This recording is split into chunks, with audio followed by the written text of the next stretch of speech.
Jadi begitulah koma ya, Syed Saddiq setelah dia menghabiskan nampak sangat dia letih, nampak sangat dia memerlukan sokongan daripada Bella. Mana pula Bella ni? Pertandingan Iron Man-nya di akhirnya ada rupanya Bella ya, tengah mendukung anak. Begitulah koma ya. Apabila kita telah menamatkan sesuatu cabaran, maka apa yang akan berlaku dari sudut psikologinya ialah peningkatan keyakinan diri. Bayangkanlah ya kamu, bila dapat menamatkan pertandingan Iron Man tu, dia merupakan satu pertandingan yang agak ekstrim, yang memerlukan kekuatan fizikal dan juga mental. Bukan fizikal je.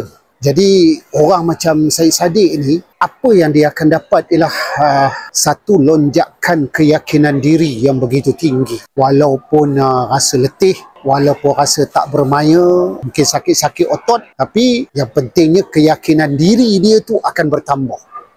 Kalau sebelum ni dia rasa tak yakin untuk mempercepatkan majlisnya dengan Bella, lepas ini rasanya pasti dia akan lebih yakin lagi untuk mempercepatkan penyatuannya dengan Bella.